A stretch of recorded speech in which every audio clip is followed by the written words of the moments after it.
15, 9. Dice en la parte, voy a leer todo el versículo, dice, voy a complementarlo, dice, abominación al Señor es el camino del impío, y Él ama al que sigue la justicia. Hace unos días atrás estuve predicando respecto de la justicia. Estamos hablando respecto de la justicia. Pero recuerden que estoy usando este texto bíblico como base. En la primera predicación solamente leí la parte B. Y la parte B dice que ama al que hace justicia, ¿cierto? Pero hoy estoy leyendo desde la parte A. ¿Por qué la parte A? Porque la...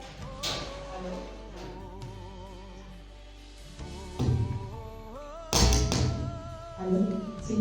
Porque la parte A dice abominación es al Señor el camino del impío. Y entonces está haciendo un contraste. O sea, es como si para Dios en ese texto solamente existieran dos tipos de personas: el justo y el impío. Y yo quiero que usted y yo nos preguntemos en cuál de los dos grupos podemos estar, ¿cierto? Porque es como si el Señor ahí en ese texto no usara puntos intermedios, sino que Dios dijera, o eres justo o eres impío, ¿cierto? Hay un contraste, o eres esto, o eres blanco, o eres negro. Ahí no hay como puntos intermedios. Y yo quiero que tengamos en cuenta eso. ¿Por qué? Por la radicalidad de Dios frente a la justicia, por la radicalidad de Dios frente a lo que es justo. Una pregunta que nosotros muchas veces nos hemos hecho y personas nos han hecho a nosotros: si Dios existe, ¿por qué deja que pasen tantas cosas malas? Si Dios existe, ¿por qué hay guerra? Si Dios existe, ¿por qué hay tantos niños sufriendo, aguantando hambre? Si Dios existe, hay esa pregunta. Y Dios en esto que estoy enseñando dice: yo soy un Dios justo y soy un Dios que me direcciono en la justicia. Entonces, sí hay una respuesta para esa pregunta, pero en esa respuesta a veces no nos va a agradar, porque lo que es justo para nosotros no necesariamente es justo para Dios. Quien hace justicia en nuestro medio, el concepto de quien hace justicia para el ser humano a veces está muy diferente al concepto de quien hace justicia para Dios.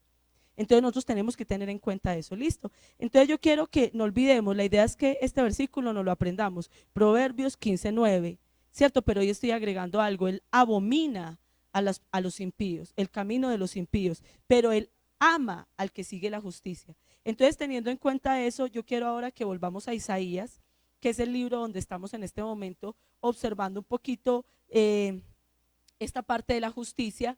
Y quiero recordarles las dos palabras que hemos estado estudiando respecto a la justicia. La primera es Sedec o Sedaca, que es un derivado y significa rectitud, andar rectamente, ¿ok?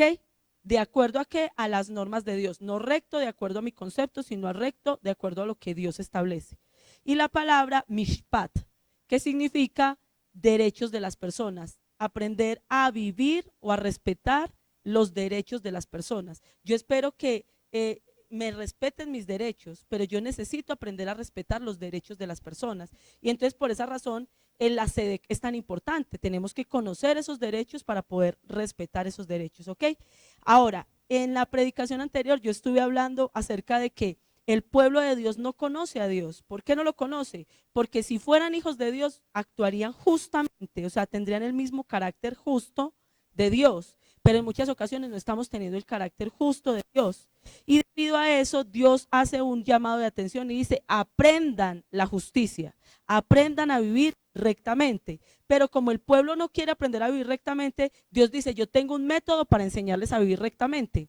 Y el método es ¿qué? Poner gente más injusta encima de ustedes, para que ustedes entiendan que necesitan cambiar ese carácter incorrecto o poco recto que están teniendo. Ustedes tienen que aprender a ser recto. Entonces Dios los empieza a pasar por un proceso de mucho dolor, de mucha crisis económica, emocional, social, en todos los sentidos: crisis, problemas, persecución, enemigos, para que ellos sean tratados en ese carácter injusto que tienen. Pero dice el texto que a los que se mantengan siendo justos, aún en medio de esa crisis, Dios los va a sostener. Y dice que Él va a enviar a un niño nacerá y el reinado de ese niño será siempre formado como un reino justo. ¿Listo? Entonces, teniendo en cuenta esa introducción, yo quiero que hoy miremos un poquito, quiero tocar un aspecto de injusticia que se está manejando en nosotros hoy en día. Y voy a leer primero el versículo 1 del capítulo 10, dice: hay de los que decretan estatutos inicuos y de los que constantemente escriben decisiones injustas para privar de justicia a los necesitados y para robar de sus derechos a los pobres de mi pueblo. Ahora, si usted observa, ¿qué parecido tiene esto con nuestra actualidad? Todo, ¿cierto? Hoy está el gobierno decretando estatutos inicuos. Hoy el gobierno está tomando decisiones injustas en donde cada vez los que tienen menos van a tener menos, ¿cierto? Y los que tienen más van a tener más, ¿cierto? En estos días ahorita que estamos en la asamblea de pastores, una iglesia nos comentaba que manejan un bazar allá también en su iglesia, y nos decía que ellos reciben donaciones de Estados Unidos y donaciones de lugares muy buenos, y dentro de eso reciben donaciones de personas del poblado, y que en estos días ellos recibieron de una modelo del poblado 8 pares de zapatos, unos zapatos que tenían 1 o 2 posturas, como todo lo que ellas usan, ¿cierto? Y esos zapatos eran tan espectaculares, tan impresionantes, que ellos no se aguantaron la tentación y se metieron a internet a averiguar cuánto valían esos zapatos. 3 millones de pesos. Eso es lo que estamos viviendo hoy en día. Esas son las desproporciones que estamos viviendo hoy en día, ¿cierto? Y esas desproporciones obedecen a gobiernos injustos, obedecen a falta de equidad, a falta de honestidad, no solo de los gobiernos, sino el carácter de las personas. Cada persona es injusta desde su nivel, en gran proporción. La mayoría de las personas son injustas desde su nivel. Desde la capacidad económica que tienen son injustas.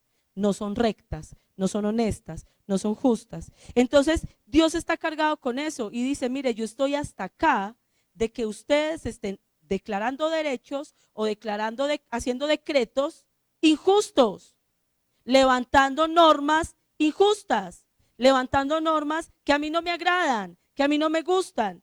Y entonces yo quiero, ahora usted dirá: bueno, pastora, pero eso no tiene que ver conmigo, porque yo no soy del gobierno y yo no pongo derechos injustos ni decreto normas injustas, ¿sí o no? Pero yo quiero que usted se devuelva ahora, porque todo lo que yo le digo está en Isaías. Yo quiero que se devuelva ahora al capítulo 2, versículo 7, y me tocó mucho el corazón, porque ¿de dónde viene tanta injusticia hoy en día? Y yo quiero que mire el versículo 5 del capítulo 2. Perdón, 5 no, 7. Dice: se ha llenado su tierra de plata y de oro. Le está hablando al pueblo de Dios. Se ha llenado, y no tienen fin sus tesoros. Su tierra se ha llenado de caballos y no tienen fin sus carros. También se ha llenado de ídolos, adoran la obra de sus manos, lo que han hecho sus dedos. Entonces vamos a dividir eso en 2 partes. La primera parte dice que ellos se han llenado de cosas. O sea, hay un espíritu de acumulación en esta población, y esta población es creyente, es población cristiana, población judía, y se ha creado en ellos un estado de acumulación. Eso significa que también se ha creado en ellos, o se ha generado un espíritu de consumismo. Vuelvo y le repito, ¿en qué se parece eso a lo que nos está pasando hoy en día? Entonces, ¿qué pasa? Cada uno, vuelvo y lo repito, desde su nivel es consumista, desde su nivel es acumulador, ¿cierto? Nosotros no podemos acumular lo mismo que acumula la gente rica, que usted en las películas ve que entra en una habitación y tienen todos los zapatos puestos como si estuvieran en un almacén, ¿sí o no? Así no podemos acumular nosotros, pero nosotros también somos acumuladores y nosotros también somos consumidores. Ahora, ¿por qué podemos decir que estamos hablando de lo mismo, así estemos hablando en un estrato 5 y en un estrato 1, porque el espíritu es el mismo. El problema es que no hay plata en el bolsillo. Pero el espíritu es el mismo. Si usted y yo tuviéramos más plata, ¿qué haríamos? Consumiríamos más y acumularíamos más. Entonces, ¿qué es lo que tenemos que analizar en nuestro corazón? El espíritu que estamos manejando. Porque es que es el espíritu que estamos manejando de codicia, de avaricia, el espíritu de inconformidad, de falta de estar contentos con lo que tenemos, de siempre querer más, de compararnos con los demás. Ese espíritu es el que lleva a que en cualquier nivel una persona haga decretos injustos. A que en cualquier nivel una persona tome decisiones que pueden oprimir a otros. Porque es que el espíritu de injusticia no está en la cantidad de plata que usted y yo manejamos. El espíritu de injusticia está en el egoísmo, en el egocentrismo, en primero yo, segundo yo, tercero yo. Entonces por eso le digo, ese espíritu de injusticia lo vamos a manejar, no importa el nivel económico que tengamos. Y lo que usted y yo tenemos que analizar como personas es, ¿qué tan injusto soy?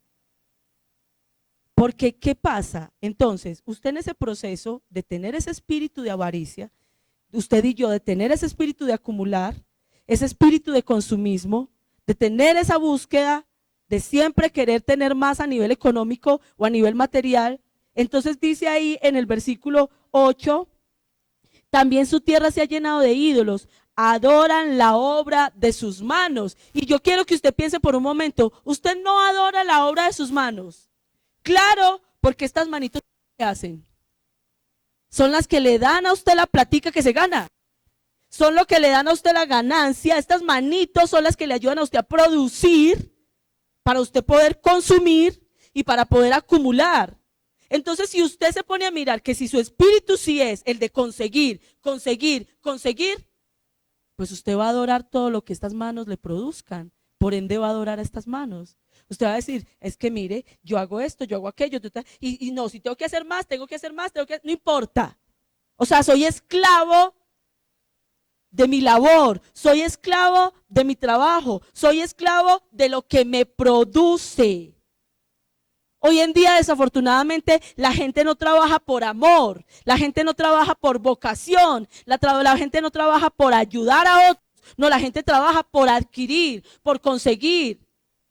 Y por eso es que nos volvemos esclavos del trabajo. No nos gusta trabajar, pero nos esclavizamos del trabajo. Y adoramos lo que nos produzca plata. Lo adoramos. Entonces, iglesia, Dios observaba y veía esto muy arraigado en el corazón del pueblo de Dios, como en la humanidad completa, supremamente arraigado. Y Dios dice, no pueden ser así.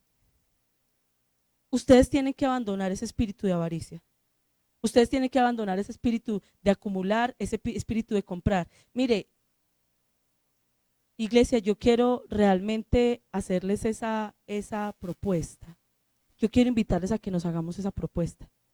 Usted y yo no tenemos mucha plata, usted y yo no tenemos muchos lujos, pero yo quiero hacerle la siguiente propuesta. Y es la propuesta de que usted y yo aprendamos a alegrarnos con lo que tenemos. Esa es la propuesta que yo le quiero hacer. Que usted aprenda a ser feliz con lo que tiene. Que tenga un corazón que rebose, que sea contento. Porque sabe algo, cuando un corazón es contento con lo que tiene, cuando avanza, puede guardarse de caer en esas cosas. No significa que no pueda avanzar, no significa que no pueda conseguir económicamente. Vuelvo y le repito, el problema no está en tener más dinero en el bolsillo, menos, el problema está acá. Y usted y yo tenemos que trabajar esa inconformidad que manejamos en nuestro corazón, de querer tener algo más, de querer estar mejor, de querer conseguir más. Y lo escondemos, lo camuflamos detrás de, es que yo necesito un mejor nivel de vida. Es que yo necesito tener más estabilidad. Es que yo necesito organizar un futuro para mis hijos. Yo quiero que usted y yo reflexionemos y podamos meditar si eso es verdad.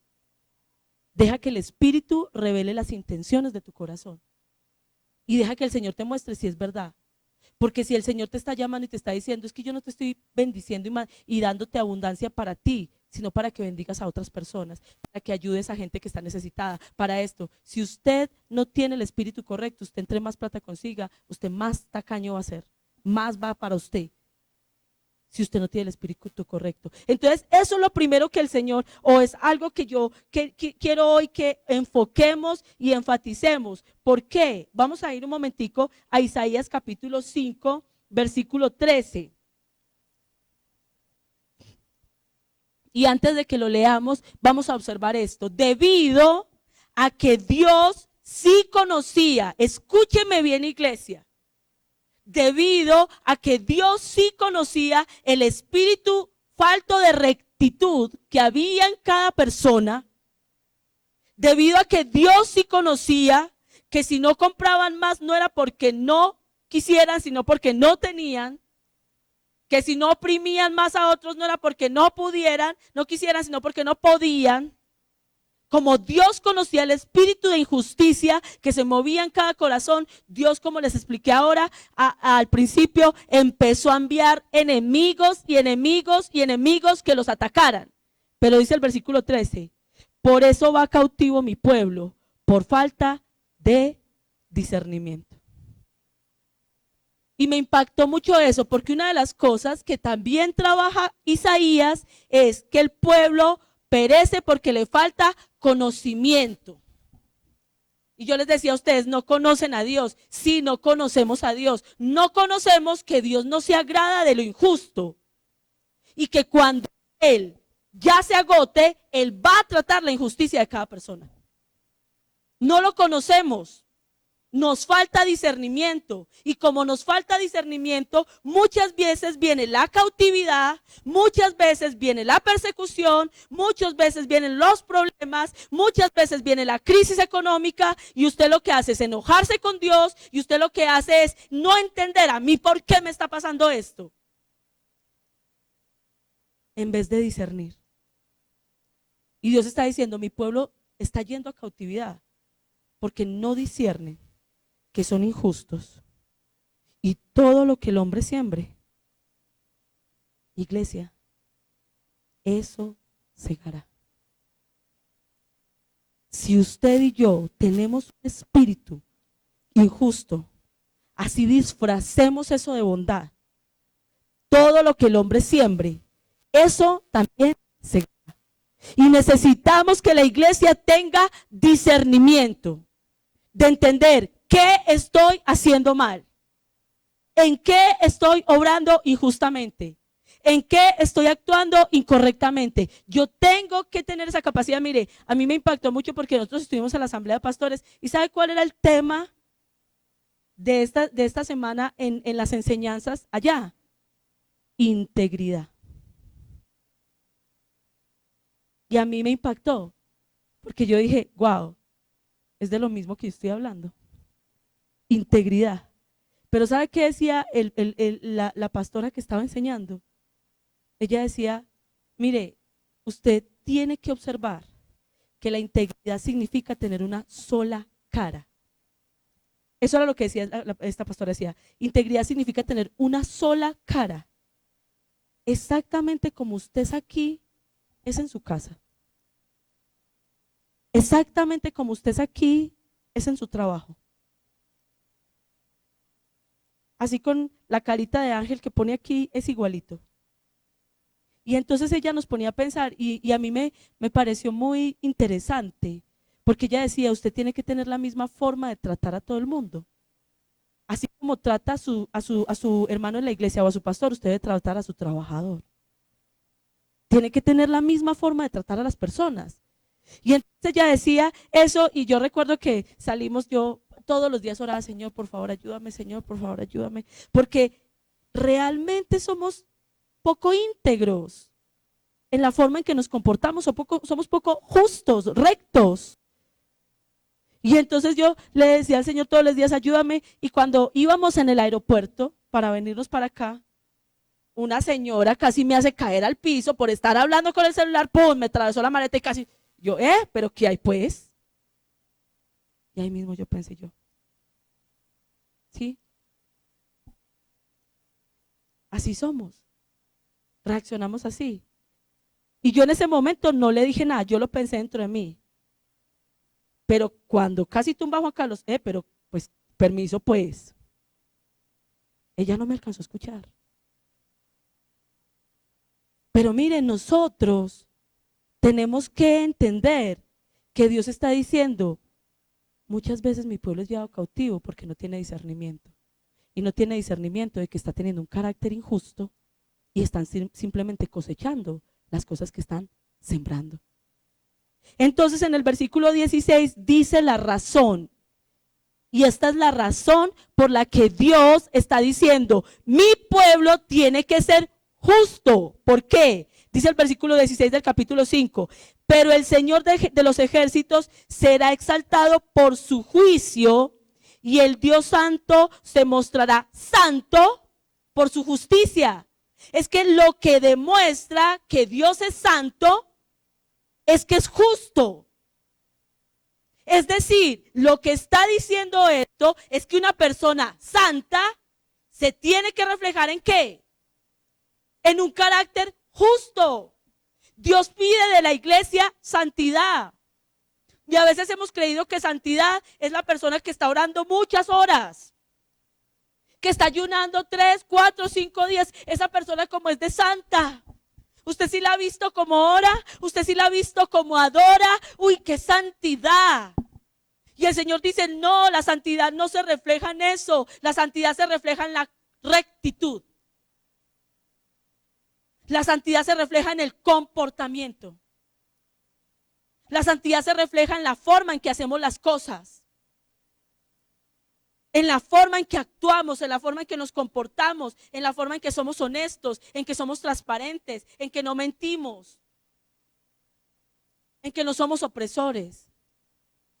Y por eso me impacta, porque si usted observa, dice, Dios será exaltado por su mishpat y se mostrará santo por su sedec. Ahí es donde se muestra la santidad de Dios. Ahí es donde se muestra la perfección de Dios en esas cosas. Y entonces yo quiero que usted vaya ahora al capítulo 11 y empiece a observar. Mire, iglesia, yo quiero que entendamos algo. El Dios que nosotros seguimos es un Dios santo. Y sin santidad, ¿qué pasa? Nadie verá al Señor. Escúchese. Porque no lo sabemos.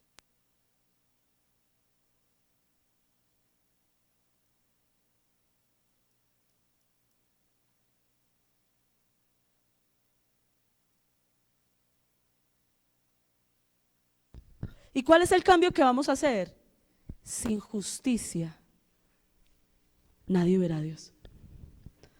Porque Él está diciendo, santidad es de la santidad demanda justicia.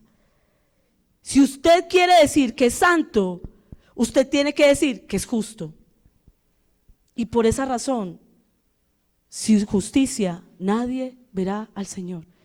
Y mire, iglesia, sí, nosotros fuimos, yo siempre digo esto, fuimos justificados con la sangre de Jesús. Sí, Él vino y nos pegó una lavadita. Nos pegó una estregadita. Listo, ya te dejé limpiecito. Seguí así. Ya te limpié todos tus pecados que traías de tus padres, de tus abuelos, de chiquito, de antes de conocerme, que eras promiscuo, adúltero, fornicario, que eras, no sé, borracho, ladrón, mentiroso. Yo te limpié y te perdoné todos esos pecados, pero sigue así. Y cada día tienes que esforzarte en caminar en rectitud. Y por eso el capítulo 11 es un capítulo que, o sea, cuando nosotros leemos la Biblia, teniendo algunos contextos, la leemos con más entendimiento. Y si usted y yo la leemos en este momento, el capítulo 11, pensando en justicia, pensando en Sedec y en Mishpat, observe lo que dice ese texto. Mire lo que dice ese texto. Entonces un retoño brotará del tronco de Isaí, y un vástago dará fruto de sus raíces. ¿Quién es ese retoño? Jesucristo. Esto no es para el Antiguo Testamento, es que a mí me impacta demasiado esto, ¿sabe por qué? Porque es que a través de Jesucristo vino la gracia, pero aquí está diciendo que a través de Jesucristo también viene la justicia. Y entonces dice el versículo 2, ¿qué va a reposar sobre ese Jesús? Y reposará sobre él el Espíritu del Señor. ¿Espíritu de qué? De sabiduría, inteligencia, consejo, poder, conocimiento. Volvemos al conocimiento. Sobre él va a haber un entendimiento claro de qué es ser justo, de qué es ser recto. Va a haber una sabiduría de lo que es correcto, de los derechos de las personas, de lo que le agrada a Dios. Va a haber un entendimiento claro de eso. Y luego dice el versículo 3, él se deleitará en el temor del Señor. Y mire lo que dice, y no juzgará por lo que vean sus ojos, ni sentenciará por lo que oigan sus oídos. ¿Cómo juzgamos nosotros? O sea, ¿cómo es nuestro nivel de justicia hoy en día? Cuando usted quiere ser justo, cuando usted dice, yo voy a evaluar justamente el comportamiento de aquel. Yo voy a evaluar, porque somos la ley del embudo, ¿cierto? Ancho para nosotros y tiranos para los demás. Exigimos perfección de los demás, aunque no somos perfectos. Y exigimos que los demás sean justos, aunque no somos justos. Y entonces en esa ley del embudo, ¿qué hacemos? Juzgamos superficialmente. La justicia de los seres humanos no es una justicia recta. No. Usted y yo cambiamos los juicios. ¿De acuerdo a qué? No a lo que realmente hemos discernido de alguien, sino realmente de acuerdo a lo que hemos vivido con ese alguien. Si usted se ha sentido muy bien con una persona, ¿cómo la juzga? Esa persona es súper querida, cómo es de buena gente, cómo es de noble, cómo es de sencilla, cómo de nada. Y si la persona usted no ha tenido una buena relación con ella, sino que ha chocado con ella, ¿cómo la juzga? No, esa persona, qué pereza, con esa manera de ser que tiene, cómo es de aburridora. ¿Sabe qué es lo más tremendo? Que así mismo usted vive sus relaciones y la misma persona, unas veces la juzga usted bien y otras veces la juzga mal. Con la misma persona, su esposo, su cónyuge. En un momento dado de su vida, el amor de mi vida. Y en otro momento de su vida, el tormento de mi vida. ¿Qué pasó? ¿Qué sucedió? Ay, no, es que yo no lo conocía. ¿No lo conocía? ¿O usted juzga superficialmente? ¿O usted juzga de acuerdo a lo que a usted le gusta o no le gusta? Pero el rey que viene, dice el versículo 4, sino que juzgará, versículo 4, al pobre con justicia y fallará con equidad por los afligidos de la tierra. Herirá la tierra con la vara de su boca y con el soplo de sus labios matará al impío. Y ahorita vamos a hablar un poquito más del impío. Al impío, porque yo leí que esa es la primera parte del versículo de Proverbios. Y luego dice el versículo 5, la justicia será ceñidor de sus lomos y la fidelidad ceñidor de su cintura. O sea, lo que está diciendo Dios en este texto es, el Señor Jesús se va a distinguir por un gobierno que va a estar basado, fundamentado en la justicia. El Jesús que murió en la cruz del Calvario por ti y por mí, que nos limpió con su sangre y que nos dio entrada al reino de los cielos, que nos sentó a la diestra del Padre, que rompió el velo para que ahora usted y yo podamos cerrar nuestros ojos simplemente y orar. Ese Dios es un Dios ceñido de justicia y va a juzgar con justicia. Y piense por un momento, y yo hice esta pregunta en la predicación anterior, piense por un momento, si Dios forma un reino así, si nuestro Señor Jesucristo forma un reino de justicia, ¿cómo puede vivir la gente que pueda entrar a ese reino? ¿Cómo será el ambiente de la gente que le den permiso a entrar a ese reino, cierto? Porque ¿qué está diciendo el Señor? Si usted no es justo, no entra. ¿Por qué no entra? Porque me daña el ambiente. Aquí yo estoy dejando entrar a justos. Y si usted no entra en esa línea, entonces ¿qué pasa? Pues no entra. Entonces, ¿cómo sería el ambiente de ese lugar? ¿Sabe que el texto bíblico lo responde? Versículo 6. El lobo morará con el cordero. El leopardo se echará con el cabrito. El becerro, el leoncillo y el animal doméstico andarán juntos. Y un niño los conducirá. La vaca con la osa pastará. Y sus crías se echarán juntas. El león, como el buey, comerá paja. Y el niño de pecho jugará junto a la cueva de la cobra. Y el niño destetado extenderá su mano sobre la guarida de la víbora. No dañarán ni destruirán en todo mi monte santo. ¿Por qué? Porque la tierra está llena del conocimiento del Señor. El reino de Dios es un reino de justicia porque la gente conoce a Dios, porque la gente entiende, tenemos que ser justos porque el Dios que seguimos es justo. Tenemos que andar en rectitud porque el Dios que adoramos es recto. Mire, iglesia, los testigos de Jehová usan ese versículo. Y sabe que a mí me impactó entenderlo. Entender que en el reino final el león, no. Lo que está diciendo ahí no está diciendo que eso va a pasar así de esa forma. Lo que está diciendo es, cuando hay justicia, hasta el león puede vivir con la vaca. Cuando hay justicia, hasta la víbora puede estar al lado de un bebé de pecho. Cuando hay justicia, hasta las crías de los osos pueden estar al lado de las crías de las gallinas. Cuando hay justicia, iglesia, cuando hay justicia, el que tiene mucha plata puede vivir súper bien con el que no la tiene. Cuando hay justicia, el patrón puede vivir súper bien con su empleado. Cuando hay justicia, el esposo puede vivir súper bien con la esposa, el hijo con la mamá y el papá. Iglesia, muchos de los conflictos de su casa son falta de justicia. Muchos de los conflictos de su trabajo son faltas de justicia, y no en ellos, en usted. Iglesia, la justicia trae paz.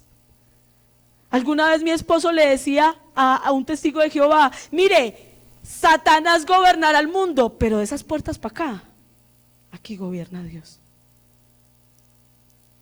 Y en estos días fue alguien a mi casa de acá de la iglesia y entró y se quedó así parado. Y yo me quedé como, ¿nunca habías venido a mi casa que estás así como? Ay, yo no sé, pastor, uno entra acá y siente como una paz. Iglesia, su lugar de vivir tiene que ser un lugar donde se respira la paz. Pero para eso tiene que haber justicia. Dígame que hay injusticia afuera en el mundo, pero no me diga, iglesia, estoy mirándolos a la cara. La mayoría de ustedes son familias completas creyentes. No me diga que en su casa hay injusticia. No me diga que en su casa no hay paz. Porque el reino del Jesucristo que ya nació, murió y resucitó es un reino de justicia. Y donde hay justicia hay paz. Ahora, yo quiero que entendamos algo, iglesia, y es lo siguiente. Dios no está enojado solo con su pueblo, y le estoy hablando de la actualidad. Dios está enojado con toda la tierra. Y el juicio de Dios por la injusticia no es solo con su pueblo, sino que a su pueblo le demanda más porque su pueblo tiene la cobertura de Dios. Pero el juicio de Dios por la injusticia es sobre toda la tierra, sobre toda la tierra. Isaías capítulo 16, versículo 5.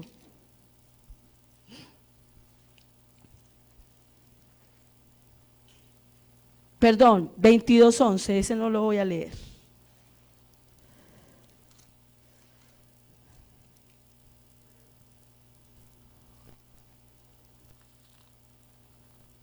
En el 22:11 dice, no consideraron al que hace pleito, al que hace mucho tiempo, no consideraron al que hace mucho tiempo lo planeó. ¿Qué planeó? Versículo 24, capítulo 24.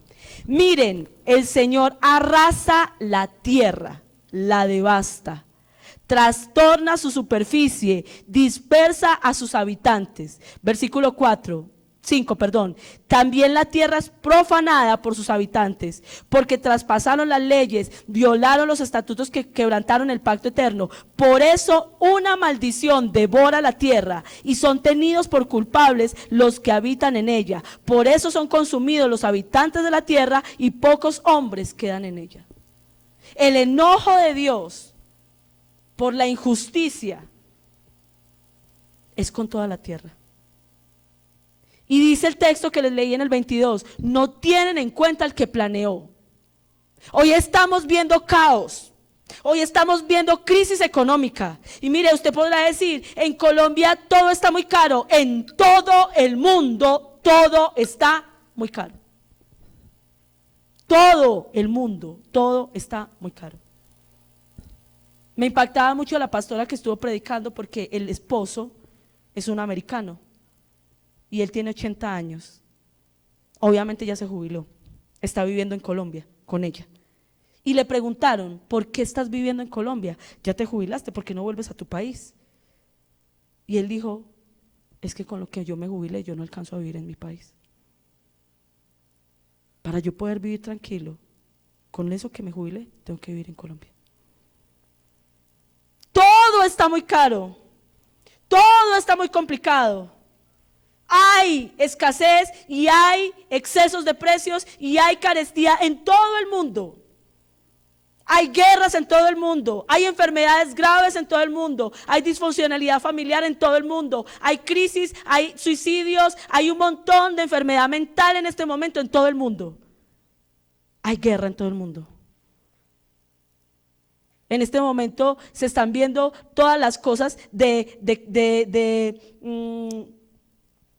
daños ambientales, de cosas, que de temblores, que derrumbes, que esto, que cambios climáticos, que todo eso. ¿Y sabe por qué?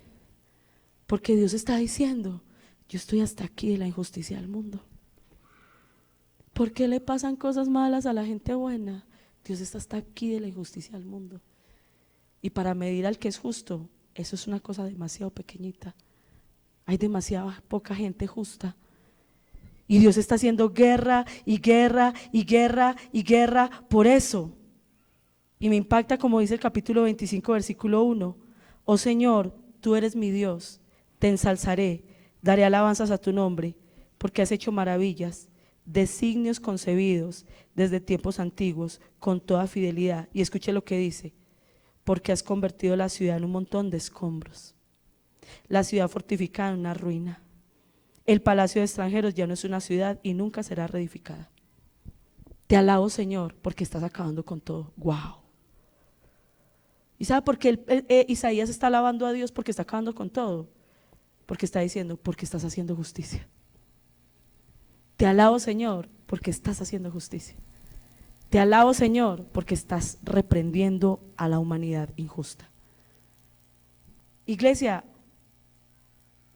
Dios ama la justicia, ama a los que siguen la justicia, pero abomina al impío. Entonces quiero terminar con esto. El capítulo 26 habla de quiénes van a entrar a la ciudad que Dios va a proteger, a la ciudad que Dios va a cubrir, a la ciudad que no va a sufrir todo lo que esté sufriendo todo el mundo. Y dice en el versículo 1, en aquel día se cantará este cántico en la tierra de Judá.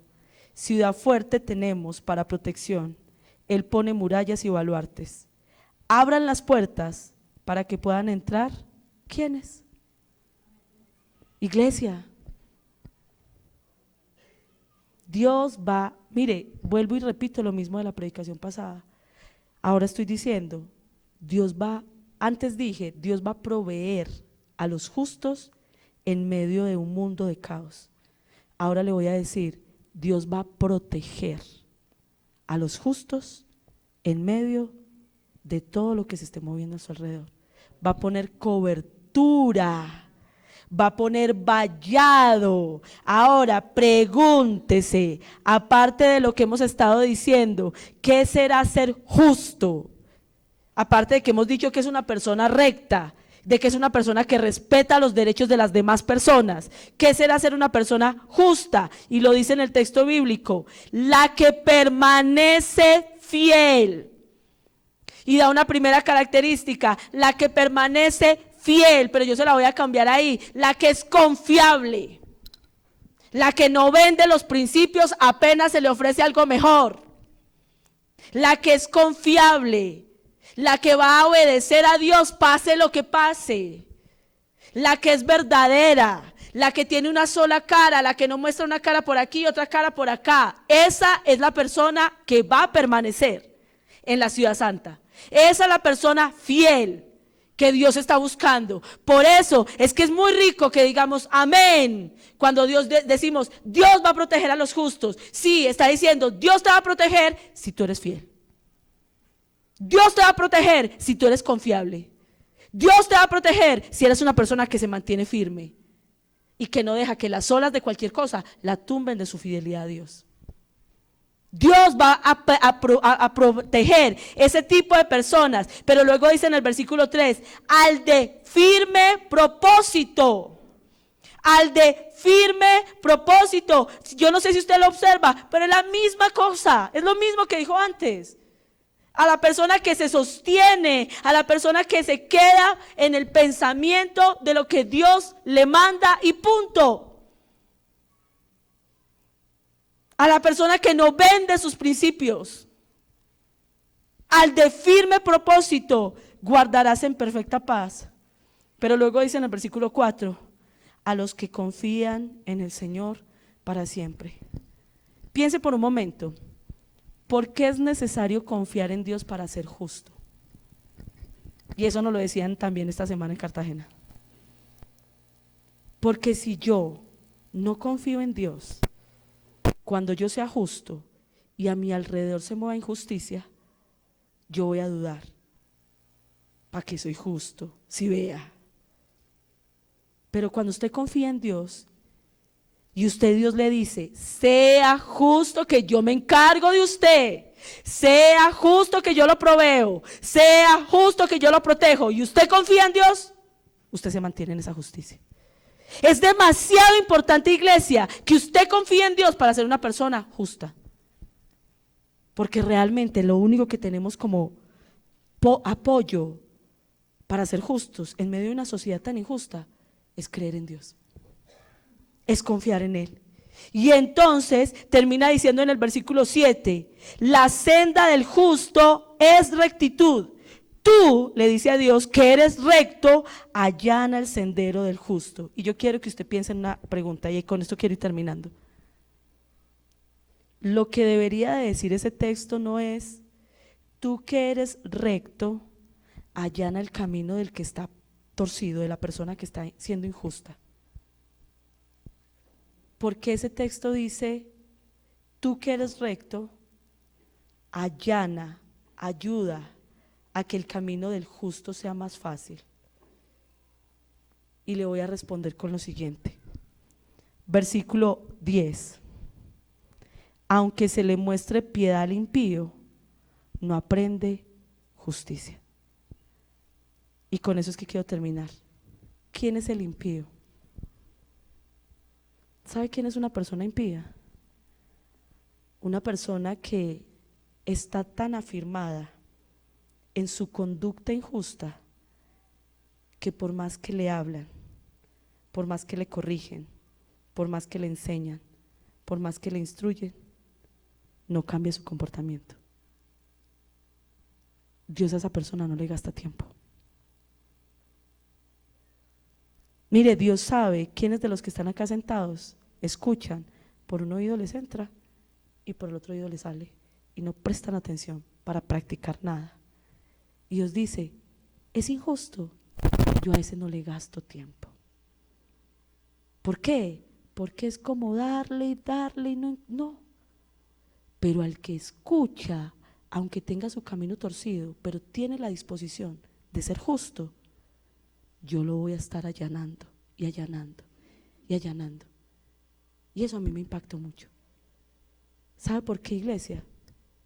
Porque uno siente que a veces hay muchas personas acá en la iglesia que se les enseña y se les enseña y se les enseña y siguen en el mismo punto.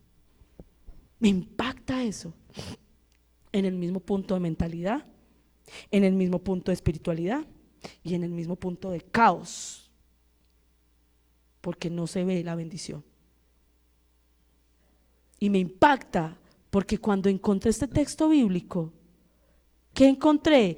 Aunque se le muestre piedad, aunque se le tenga paciencia, aunque se le hable con amor, aunque se le dedique tiempo, aunque se ore y se ayune por él, el impío no aprende, el impío no escucha, el impío no hace justicia, porque el impío se quedó contento siendo impío. ¿Es que yo toda la vida he sido así? ¿Es que yo toda la vida lo he hecho de esa manera? Es que si yo dejo de hacer eso, entonces es que a uno le toca hacer las cosas mal. ¿No ve que es que en esta vida todo es malo, injusto? Uno tiene que ser injusto porque solamente el avispado gana. Y si usted no cambia su terquedad, y si usted no cambia su mentalidad, y si usted no cambia su disposición, va a llegar un momento en que Dios le va a decir: ya no te voy a hablar más, porque sencillamente tu corazón no le interesa la justicia, no le interesa la rectitud. Pero la persona que es justa, mire lo que dice el versículo 8: ciertamente siguiendo la senda de tus juicios, oh Señor, te hemos esperado. La persona que es justa no es una persona perfecta. No, es una persona, iglesia, que todos los días trabaja en mejorar aspectos de su vida. La persona justa no es una persona perfecta, pero es una persona moldeable. Es una persona que se deja manejar de Dios, y Dios viene y le pega el pellizco y dice: ay Señor, perdón, sí, ya entendí que se lo de otra manera, pero sí Señor, yo cambio. Pero la persona que es injusta le pega el pellizco: yo no hago esto, porque allá no pasa nada, porque Dios no hace nada, porque no hay cambio, no hay reflexión.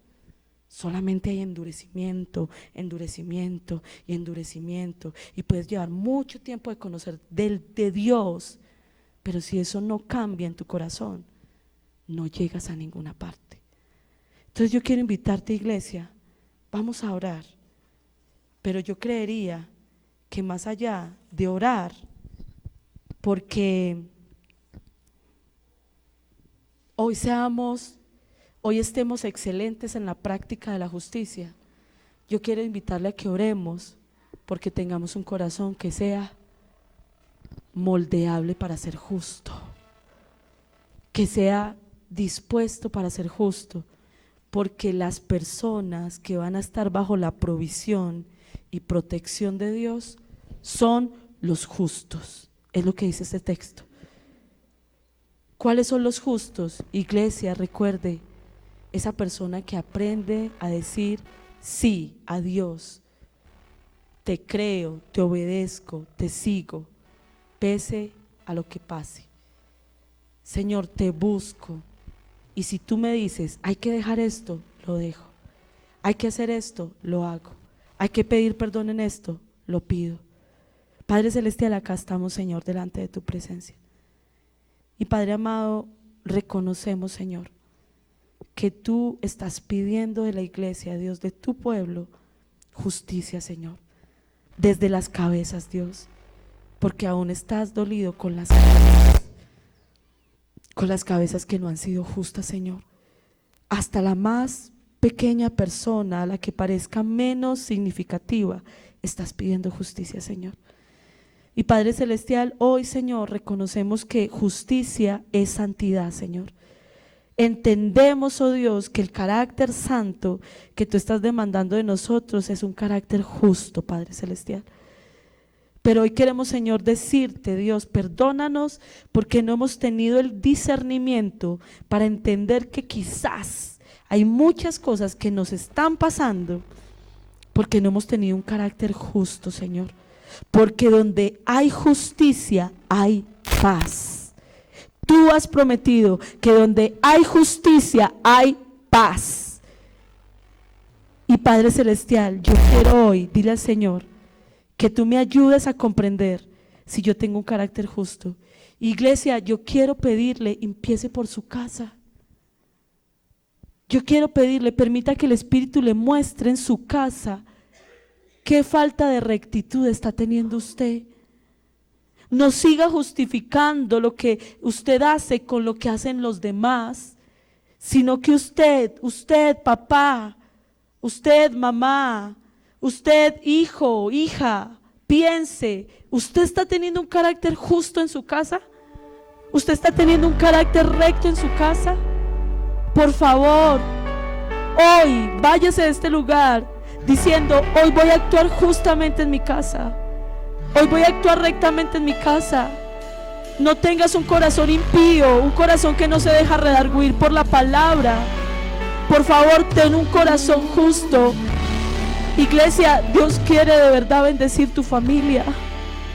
Dios quiere de verdad bendecir tu familia, tu casa, tu hogar. Padre amado, yo quiero orar hoy por las familias de la iglesia, Señor. Por cada hogar, Señor. Y yo te quiero pedir perdón, Dios, porque nos falta más amor por nuestro prójimo. Y a veces ese prójimo es el que está al lado de nosotros, con el que vivimos, Dios. Yo te pido por favor, Dios, porque a veces con las personas que vivimos es con las que estamos más dolidas. Yo te pido por favor, Dios, que hoy cambies el corazón de cada uno. Dile al Señor, Señor, yo quiero soltar mi enojo. Porque sabes algo, el enojo más grande, iglesia, muchas veces es con tu cónyuge. Muchas veces es con tu cónyuge. Por favor, habla con Dios de tu cónyuge. Y por favor, haz el compromiso hoy de tratar con justicia a tu cónyuge. De que hoy quizás saliste de tu casa enojado con él, pero que hoy le digas al Señor, Señor, yo hoy voy a ser recto. ¿Qué significa ser justo? Ay, no, es tratarlo mal porque él me trató mal. No, ser justo es tratarlo bien aunque él te trate mal, porque tú lo hiciste bien. Y créeme, Dios va a demandar de ese cónyuge o de él lo que tiene que demandar. Sé justo hoy con tus padres. Seamos hoy, tratemos de ser justos con nuestros hijos. Padre, ayúdanos, Señor. Yo sé que no somos perfectos. Yo sé, Señor. Pero, oh Dios, sé que no somos perfectos, pero la falta de perfección no escuda el orgullo y la soberbia. No escuda eso, Señor. Que fallemos está bien.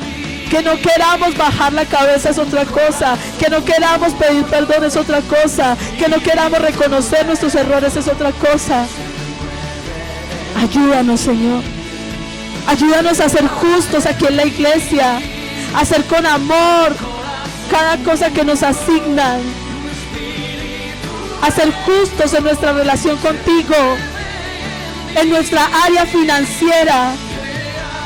Ayúdanos a ser justos, a no tomar de lo que es tuyo, a no tomar de lo que es de otros, a pagar nuestras deudas antes que ir a gastárnoslo en cosas que no necesitamos o que pueden esperar, Señor. Ayúdanos a ser justos en la forma de cobrar, en la forma de negociar, Dios. No nos permita ser impíos. No nos permita ser, Señor, tercos. Y abre las puertas, oh Dios, de tu ciudad, Señor. Abre las puertas de tu casa. Abre las puertas de tu trono para que pueda entrar la gente justa, Señor. Para que podamos entrar, oh Dios, aquellos que te podemos agradar, Señor, porque hemos dispuesto nuestro corazón para ser más como el tuyo, Señor. Yo te pido, amado Dios, bendícenos, Señor, porque los que estamos aquí no somos personas perfectas, pero sí somos personas deseando ser perfeccionadas cada día, Señor. Deseando, Señor, ser más a tu imagen, oh Dios. Yo te pido, Señor, bendice la iglesia, derrama de tu espíritu, oh Dios, y sé tú, amado Dios, el que nos lleves de tu mano, Señor, en esta tarea de aprender la justicia, Señor. Yo te doy muchas gracias, Dios, y te bendigo en el nombre de Jesús. Amén. Amén.